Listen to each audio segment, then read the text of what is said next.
ربنا ما خلقت هذا باطلا سبحانك فقنا عذاب النار.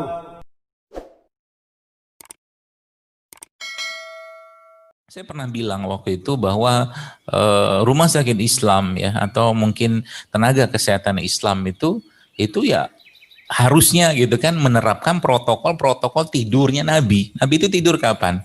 Dalam kesehatan ya, misalkan dalam rumah sakit. Ya, jadi Nabi tidur kapan? Pelajari itu. Kenapa tidur waktu itu terbaik? Jadi Nabi kan memberikan contoh. Ya, Nabi melarang tidur misalkan ba'da subuh kalau nggak ada uzur ya. Dilarang ya. Itu yang pertama. Misalkan ba'da subuh dilarang. Terus Nabi tidurnya kapan? Nanti menjelang zuhur atau sudah zuhur. Kenapa tidur waktu itu bermanfaat? Nanti hubungannya sama saraf, sistem organ. Ya itu seperti itu. Kemudian nanti kenapa Nabi atau mungkin apa hikmah Nabi itu tidurnya ba'da isya. Secara umum Nabi tidurnya ba'da isya. Nanti tengah malam beliau bangun. Itu semua ada hubungan dengan fisiologis sosial. Maka pernah saya sampaikan bahwa rumah sakit Islam itu kalau kita mau cerita tentang menguatkan sistem imun, metabolisme, sistem organ tubuh, ya harusnya pasien-pasien degeneratif yang berada di rumah sakit itu dibangunin malam, suruh sholat malam gitu loh. Luar biasa, nggak ada itu. Menurut saya, setahu saya belum diterapkan itu gitu kan. Jadi kalau masuk rumah sakit Islam itu maka protokol Islamnya diterapkan di situ. Nggak boleh tidur di jam-jam tertentu. Misalkan ba'da subuh, jarang tidur. Ba'da subuh ngapain? Suruh zikir pagi. Misalkan gitu loh. Ya. Kemudian nanti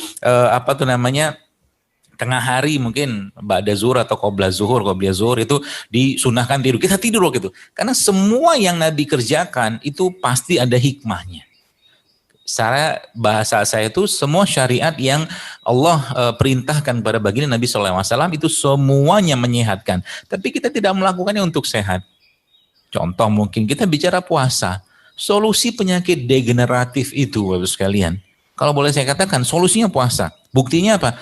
Kalau kita bicara bukti sih ya. Saya ada baca buku judulnya Longevity Solution.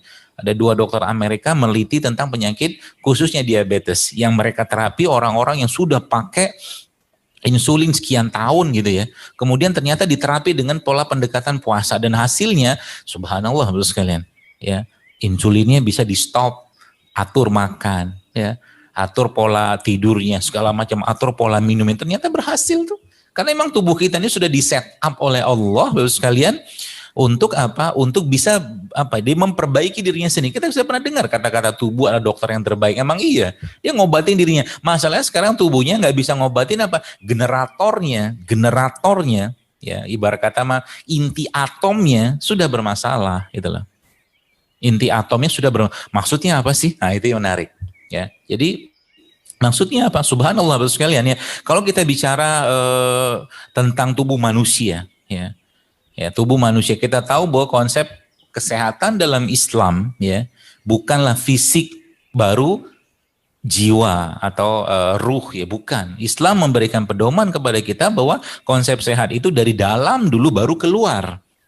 Ya, yang kita kenal atau kita pernah baca dalam hadis yang Nabi katakan izal sholat jasada kulluhu wa izal fasada jasada kulluhu.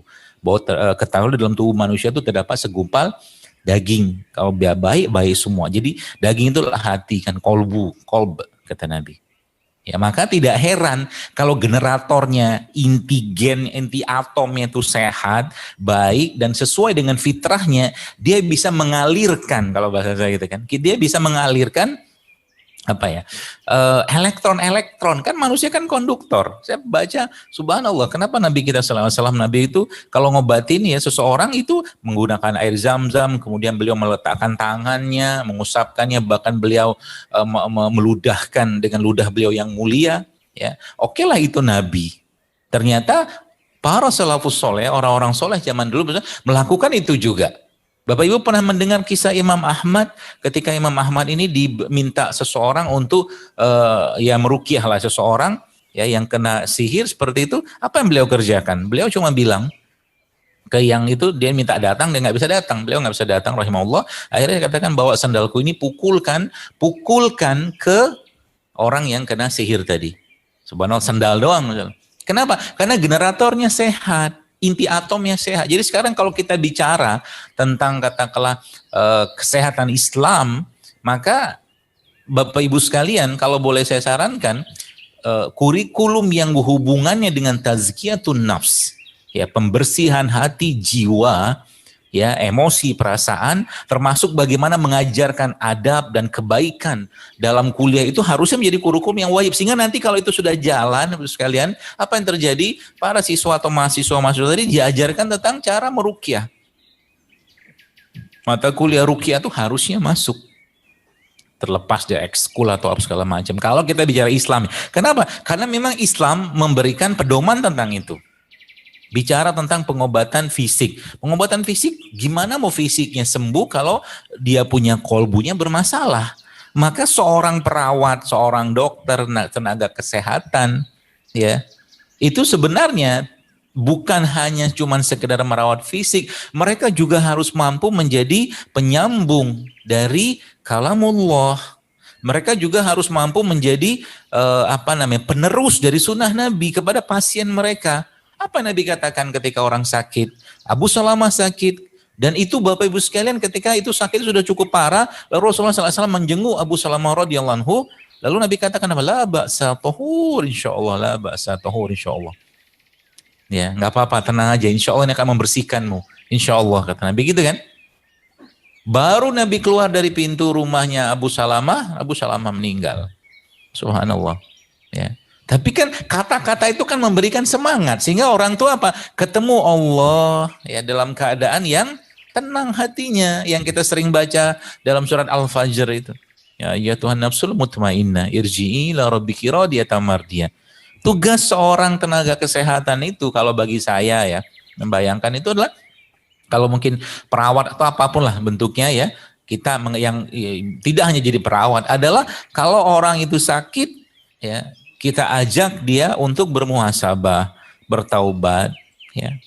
Kalau orang itu sembuh nanti ya harapannya dia bisa lebih taat, dan itu kan proses yang dikerjakan selama proses sakit itu gitu. Kalau kita bicara Islam ya, dalam syariat Islam, Ibu sekalian.